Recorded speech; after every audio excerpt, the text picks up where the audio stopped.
तो आने वाली 23 जून को यूपी में 2 सीटों पर आजमगढ़ और रामपुर में लोकसभा का उपचुनाव होना है, जिसमें किसका होगा विजय तिलक और कौन जीतकर दिल्ली पहुंचेगा ये तो 23 तारीख के बाद पता चल जाएगा। लेकिन दोनों जिलों से हमारे सहयोगी बताएंगे कि यहाँ जनता का मूड क्या कह रहा है, कौन जीतेगा रामपुर का रण और आजमगढ़ की जनता का क्या है मन। इस पर देखिए हमारा खास चुनावी शो दिल्ली चलो।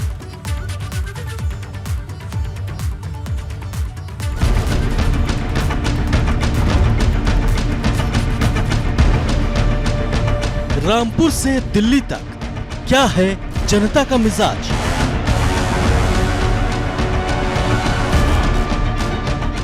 किसने किया विकास, अब लोगों को किससे आस।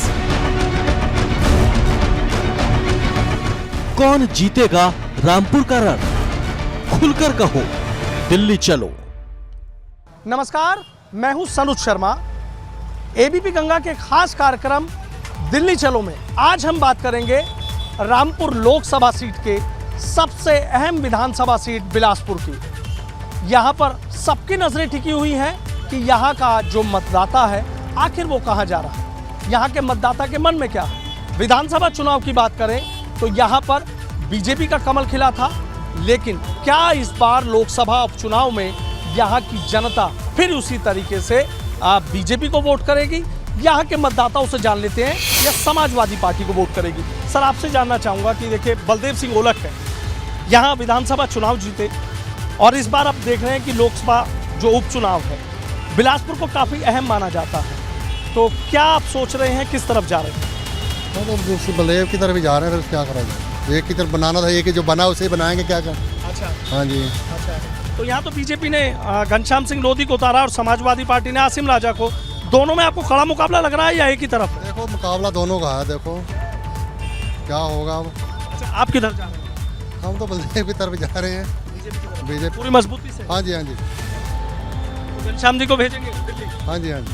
अच्छा, बाबू जी इनकी तो बात सुन ली, आपकी बात और बता दीजिए, क्या सोचकर यहाँ का मतदाता वोट करने जा रहा है? यहाँ का मतदाता ये सोच रहा है कि जब सरकार ऊपर बीजेपी की है तो यूपी में भी बीजेपी की है, तो इसलिए बीजेपी का ही कैंडिडेट को ऊपर भेजा जाए। जो मेन मतदाता वो यही सोच रहा है कि बीजेपी के कैंडिडेट ऊपर जाए। आप किसकी दिक्कत दूर करने जा रहे हैं? बिल्कुल सर, दिक्कत कोई नहीं है, हमारे लोधी जी ही जीतेंगे। हमारे योगी जी के नेतृत्व में इतना अच्छा कार्य हो रहा है और हमारे माननीय बलदेव सिंह मंत्री जी जो हैं यहाँ के, बिलासपुर का हमारा इतना विकास हुआ है, उससे पहले हमने कभी ऐसा विकास नहीं देखा है। और हर इंसान की फरियाद सुनने वाले हैं वो, सबका सुन के हर काम होता है। उनके नेतृत्व में सारा काम अच्छा हो रहा है बिलासपुर में। हम यहाँ के बचपन से रहने वाले हैं, यहाँ पे अभी तक हमने नहीं देखा था, कभी लाइट नहीं आती थी, कभी कोई सफाई नहीं थी, कभी कोई पार्क नहीं था। आज इतना बड़ा पार्क दिया उन्होंने, चौराहा चौड़ा हो रहा है, रोडवेज़ के लिए उन्होंने व्यवस्था की है। जितना वो सोच रहे हैं उतना बहुत अच्छा, और आगे भी वो बहुत कुछ करेंगे, उनके मन में बहुत कुछ है। भाई साहब, आप क्या सोच रहे हैं? उन्होंने तो तस्वीर साफ कर दी है। बिल्कुल जी, घनश्याम लोधी जी जीतेंगे यहाँ से, दिल्ली भेजेंगे? बिल्कुल बिल्कुल, मोदी जी का हाथ मजबूत करेंगे और योगी जी का। हाँ जी, क्योंकि विकास दोनों कर रहे हैं, सबका साथ सबका विकास, कोई दिक्कत नहीं है हमें, तो इसलिए हम लोग उन्हीं को वोट करेंगे। अच्छा, कोई और सोचेंगे नहीं, और कोई ऑप्शन ही नहीं है, दो ही लोग हैं, उनको बीजेपी को ही। सब बीजेपी को देंगे, आप बता दीजिए। हाँ जी, बीजेपी को देंगे, बीजेपी को ही वोट देंगे हम। क्या मुद्दा है? मुद्दा क्या है जी, मेन चीज़ है यहाँ पे हिंदू मुस्लिम बहुत हो रही है, तो हमें अपने हिंदू समाज को मजबूत करना है, तो बीजेपी ही इसमें के उसके लिए क्या नाम है एक मजबूत पार्टी है, तो हम बीजेपी को ही सपोर्ट करेंगे। अच्छा, बीजेपी को किसी और को नहीं करेंगे? नहीं, और किसी को नहीं करेंगे। हाँ जी। तो कोई टक्कर मान रहे हैं या नहीं है? टक्कर तो जी क्या नाम है सपा की और बीजेपी की रहनी है, मगर हम बीजेपी को देंगे और बीजेपी ही जीतेगी। अच्छा, बीजेपी जीतेगी। देखिए यहाँ तो ज़्यादातर मुझे लग रहा है बीजेपी के सपोर्टर हैं। आप युवा हैं, युवाओं के कंधे पर भी बड़ी जिम्मेदारी है, वोट की ताकत तो आपकी भी बड़ी कीमती है, तो अपना कीमती वोट कहाँ, किसको सोचकर और क्या सोचकर वोट डालें? इस बार माननीय आजम खान साहब ने एक बात बोली बहुत बढ़िया। उन्होंने कहा कि टीपू उनका घर का नाम था, उनको लोगों ने सुल्तान बना दिया, वैसे आसिम इनका नाम है और आप इनको राजा बना दो। तो इस बार रामपुर लोकसभा की जो जनता है वो, जहाँ तक मैं मानता हूँ कि एक तरफा मतदान आसिम राजा साहब के हक में करने वाली है। रही बात औलख साहब की, हमारे माननीय हैं, हमारे मंत्री हैं, उनकी हम बहुत इज्जत करते हैं और कहीं ना कहीं बिलासपुर में उन्होंने काफ़ी विकास करवाया, लेकिन जब आप लोकसभा स्तर पर देखते हैं तो जो विकास आजम खान साहब ने रामपुर में करवाया या जो विकास समाजवादी पार्टी ने रामपुर ज़िले में करवाया है, वो मुझे उसकी कोई टक्कर भाजपा के कार्यकाल में दिखती नहीं। यहाँ के लोगों की हमने बात सुनवाई है। युवाओं की बात कर लेता हूँ तो युवाओं का कहना है कि साइकिल दौड़ाएंगे और जो बाकी लोग हैं वो ये कह रहे हैं कि कमल खिलाएंगे। रेस साइकिल जीतेगी या कमल खिलेगा ये तो वक्त तय करेगा, लेकिन मतदाताओं के जिस तरीके से लगातार रुझान बदलते जा रहे हैं वो कहीं ना कहीं प्रत्याशियों के दिलों की धड़कनें ज़रूर बढ़ा रहे हैं। और ये धड़कन कब थमेगी या ये कहें कि ये कब प्रत्याशी इस बात को समझ पाएंगे कि मजबूती से वो लड़ रहे हैं, उनके सामने वाला नहीं, ये कहीं ना कहीं दिलचस्प होने जा रहा है। और रही बात बिलासपुर की जनता की, तो जनता के मुद्दे बहुत हैं, जनता की अपनी अलग राय है और यही राय ये फैसला करेगी कि रामपुर के रण में आखिर जीतेगा कौन। ये तो जाना अपने इलाके की जनता का मूड। अब उस सफर पर आपको लेकर चलते हैं जिसके रास्ते लोग देश की राजधानी दिल्ली पहुंचते हैं। आइए यहाँ भी जानते हैं कि दिल्ली जाने वाली जनता का क्या है मूड, वो किसे दिल्ली भेजना चाहती है। बिलासपुर विधानसभा की जनता इस रामपुर लोकसभा उपचुनाव को लेकर क्या सोचती है, हम यही चलेंगे इस बस से और ये जानने की कोशिश करेंगे कि पब्लिक के मन में क्या है, किन मुद्दों को लेकर पब्लिक वोट करना चाहती है, किस नेता को यहाँ की पब्लिक चुनना चाहती है और किसे दिल्ली भेजना चाहती है। दिल्ली चलो की इस खास पेशकश में हम इस बस से सफर करेंगे, लोगों से बातचीत करेंगे, उनसे जानने की कोशिश भी करेंगे। तमाम लोग यहाँ पर आप देख रहे हैं कि तमाम लोग यहाँ बस में सवारी कर रहे हैं और एक एक करके हम उनसे बातचीत करेंगे, उनसे जानने की कोशिश करेंगे। बाबूजी एक चीज़ जानना चाहूँगा, देखिए बिलासपुर विधानसभा भी काफ़ी अहम है और यहाँ जो लोकसभा का रामपुर लोकसभा का उपचुनाव होना है, क्या ऐसा मुद्दा है कि जिसको लेकर आप वोट करने जा रहे हैं?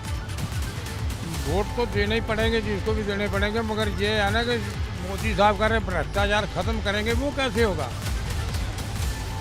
वो तो हो नहीं सकता किसी कीमत भी हिंदुस्तान का। जी हाँ, बाकी वोटों की ये बात है कि हर चीज़ महंगाई होगी, अभी किसी को चीज़ तो हाथ लगाने नहीं दे रही, ना कपड़ा, ना दाल मिर्चें, ना सब्जी, कोई तो क्या हिंदुस्तान में पता नहीं हो क्या गया। भैया आप युवा हैं, देखिए युवाओं का भी अहम रोल होता है, तो उपचुनाव को लेकर आप क्या सोच रहे हैं? एक तरफ समाजवादी पार्टी बीजेपी के आमने सामने की टक्कर, यहाँ पर बीजेपी ही आएगी। अच्छा, समाजवादी पार्टी का कोई वो ही नहीं है, अच्छा, बीजेपी ही जीतेगी। अच्छा, वजह क्या है ऐसा कि आपकी कह रहे हैं कि बीजेपी इतने कॉन्फिडेंस? जब जीतती बीजेपी आ रही है, भ्रष्टाचार में बढ़ रहा है, तो बीजेपी ही जीतेगी। रिटर्नी अड्डे पे ऐसा हुआ था कि पहले हमें निकलने भी नहीं मिलता था, बहुत ज़्यादा दिक्कत थी। जब आज योगी जी की सरकार है तो अच्छा है, काफ़ी महसूस अच्छा होता है, कोई भी दिक्कत नहीं पड़ती है जी। पहले बहुत मामलन रहती है हमारे यहाँ पे, तो अब काफ़ी अच्छा है, कोई ऐसी दिक्कत नहीं। क्या कुछ चीज़ दिक्कतें दूर हुई, जैसे कह रहे हैं गरीबों की दिक्कतें दूर कर दी, ये कर दी? कोई दिक्कत दूर ना, कौन सी दिक्कत दूर हैगी? जो राशन मिल रहा हो सरकार सब वही सही है ना, तो इतनी महंगाई है, दुनिया भर गरीब आदमी का खाए है, कैसे कर गुजार कर रहा है? जिसके घर में 10 आदमी है तो उनके 4 आदमी उनको मिल रहा वो राशन है, तो फिर खर्चा कहाँ से पूरा करेंगे हम लोग? सहम है, बस खाली राशन ही तो फ्री है, बाकी तो सब चीज़ महंगी है। किस चीज़ के लिए फ़ायदा है? बस सब चीज़, खाने चीज़, कपड़ा, सब चीज़ महंगा है, बच्चों को देख रेख, पढ़ाई, सब चीज़ महंगी है। किसी चीज़ का फ़ायदा नहीं है, सिर्फ खाना राशन मिला है तो उसी वजह, और कुछ नहीं है। हाँ माता जी, वोट डालने जाने क्या सोचेंगे? मुस्कुरा रही हो बड़ा। वोट डालने, अब वोट तो देंगे ही, जिसे भी देंगे। अच्छा, अच्छा, बताएंगे नहीं? हैं, बताएंगे कि ना। अच्छा, फूल पे देंगे वो। अच्छा, फूल पे देंगे। अच्छा, किस वजह से? अभी जो भी हो, काग में अब मोदी को तो वोट दे ही रहे हैं, काग में फूल पे दे। अच्छा, फूल पे नहीं, ऐसी क्या चीज़ है जो आप फूल पे वोट दे रहे हैं कि भाई ये चीज़ अच्छी लगे? सरकार पहले से बहुत बदल गई है, जरा पहले बहुत गदर था, अब इतना गदर नहीं है। अच्छा, मतलब सुरक्षा? हाँ, पहले गुंडागर्दी ज़्यादा ही, और अब नहीं है पहले हाई। अच्छा, चोरी डकैती नहीं है इतनी। अच्छा, इतनी नहीं। हाँ, अब फिर भी सुधार है। फिर भी आप क्या सोचकर वोट करने जा रहे थे कि बिलासपुर पर भी सबकी नजरें? हाँ जी, टिकी तो हैं, अब जिधर पब्लिक होगी सारी उधर ही हमें होंगे। हाँ जी, ज़्यादा रोड पे बस दिक्कत आ रही है, हमारी गाड़ी चलने नहीं दे रहे हैं। हाँ जी, बिलासपुर की सबसे बड़ी परेशानी? हाँ जी, क्या चाहते हैं? सवार में भी नहीं खड़ी करने दे रहे हैं। बस चाहते क्या? चाहते जो हैं बस सबको चैन से जीने दें, बस तो चलने दें कम से कम। सवारी हम आगे जाके कहाँ भरेंगे, आगे सवारी जाती नहीं है रोड। हाँ, अड्डे पे लगाने नहीं देते, बस जो बस खड़ी करते हैं अड्डे पे पकड़ के बंद कर देते हैं। अच्छा, एक चीज़ बताइए, जैसे यहाँ पर फूल या साइकिल की बात करें, दोनों का आमने सामने का मुकाबला आपको कौन ताकतवर लगता है? अभी तो कह नहीं सकते कुछ। मन में है? मन में है, देखो कौन आता है। देखिए, तमाम लोगों की बातें आपने सुनी हैं और तमाम लोगों ने अपनी बातें कही हैं, सबके अपने अलग अलग मुद्दे हैं, लेकिन इतना साफ है कि 23 जून को जब वोटिंग होगी तो लोग ये तस्वीर ज़रूर साफ कर रहे हैं कि वो वोटिंग करने ज़रूर जाएंगे। कुछ लोगों ने सीधा कह दिया है कि बीजेपी को वोट करेंगे, कुछ महिलाएं यहाँ पे थी जिनका ये कहना है कि वो साइकिल को वोट करेंगे, लेकिन तमाम यहाँ मतदाता ऐसे भी मिले हैं जो अभी तस्वीर साफ नहीं कह रहे हैं और सीधा कह रहे हैं कि वक्त तय करेगा वो किसे वोट देंगे। अभी उन्हें थोड़ा सा सोचना और समझना है और सोचने और समझने के बाद वो यहाँ पर वोटिंग करेंगे। वीडियो जर्नलिस्ट सत्येंद्र सिंह के साथ सनुज शर्मा, एबीपी गंगा, बिलासपुर, रामपुर।